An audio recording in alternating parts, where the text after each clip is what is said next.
Now, a candlelit vigil for the victims of the violence in Delhi has been held at one of the oldest Gurdwaras in England. The gathering took place last night outside the Sabha Gurdwara in Southall, which has one of the biggest Sikh congregations in the country.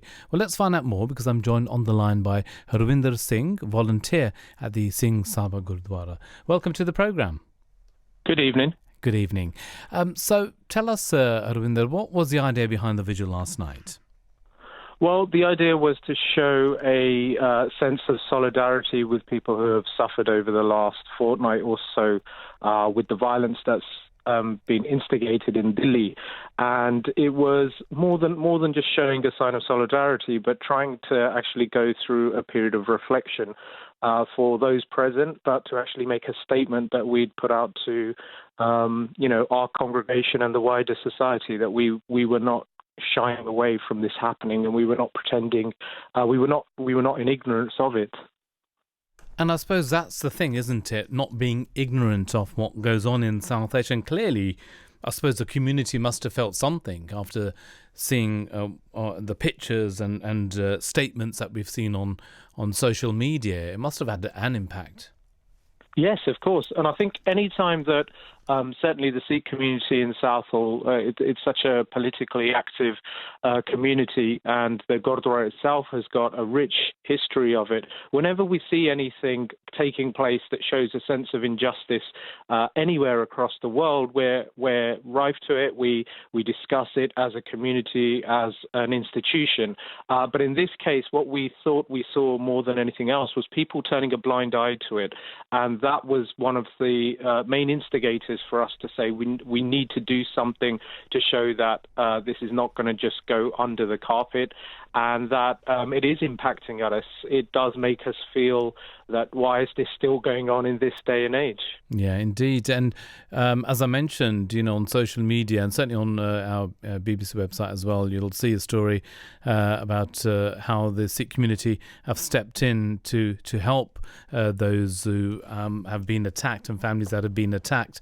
And it's almost reminiscent of some of the stories that we heard about partition when, communities, even though there was a lot of bloodshed and it was some horrendous stories, but in amongst all of that, there was humanity and people helped each other and helped escape from those who were trying to attack. And it has fields of that as well, that the community, or certainly those sensible individuals, have been helping each other, doesn't it? What do you say?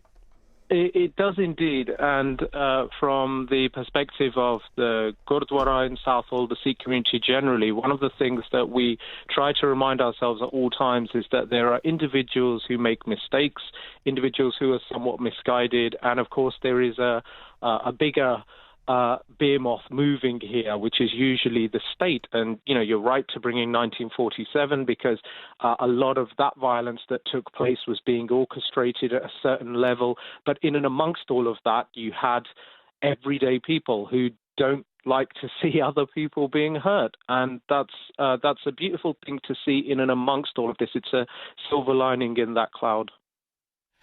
Do you think the government is doing enough in order to appease the people, and certainly in particular the Muslim community there? I think it's such a deep question, asking what specifically the Indian government could be doing or could not be doing. There's so much complexity behind everything that's taking place at the moment.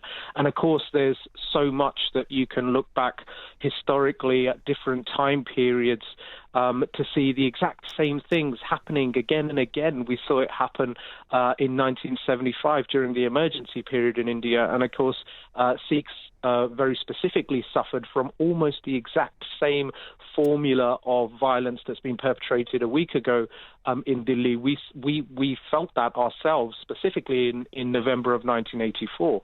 So I think the government really, the state itself rather, needs to start looking at itself and wondering if it wants to be the big global power that it projects itself as being, then it needs to start talking to its minorities, its communities of a larger size, and it needs to start making them feel like they're being listened to in practice, not just as an exercise for PR.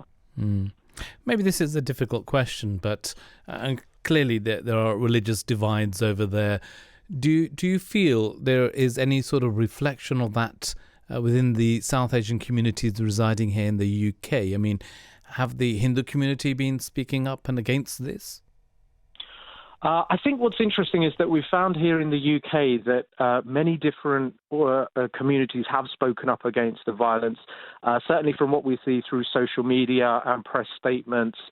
So we have seen members of the Hindu community speaking up, Sikh community speaking up, Jain community speaking, and lots of obviously different community groups from a Muslim background speaking as well. I think the issue, something that you touched on earlier, really is down to groups of individuals who are behaving this way.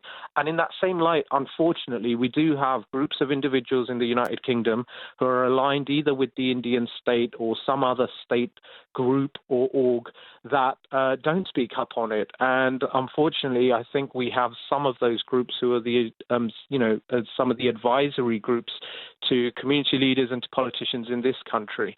And we need them to start putting their politics aside and realizing that everyday people who are just trying to go about their daily business are suffering horrendously right now. And that needs to be spoken up against. And in terms of future events, are you going to continue to highlight this issue over there? Yes. So, it began with just members of our ordinary community and Sangha, to the congregation, discussing the issue itself. It's something we all do in the Gurdwara all the time whenever something's going on.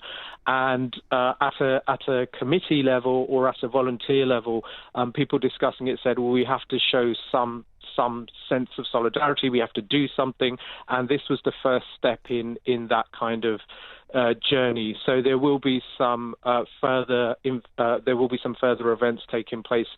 Exactly what, I couldn't tell you, but I do know that the Gurdwara actually released a press statement earlier today that was quite specific, relating to what we did with the candle vigil yesterday, and the fact that this isn't something that we were just trying to highlight for the day. It is something that going forward is something that we think we need to start reaching out and talking about, the way that people are being governed. Right. Well, on that note, thank you very much for joining us this evening. Thank you very much. Best wishes to your audience tonight. Thank you very much. Thank you. That's Harwinder Singh there, who's a volunteer at the Sabha Gurdwara in Southall, one of the oldest in the country. And they had a candlelight vigil for the victims of the violence in Delhi. And just looking at some of the other news that's coming from out there, they say that Prime Minister Narendra Modi and the Minister of Home Affairs, Amit Shah, have implied that the protesters were anti-India and pro-Pakistan. So that is the exchange of words and ideologies, I suppose, are still going on over there.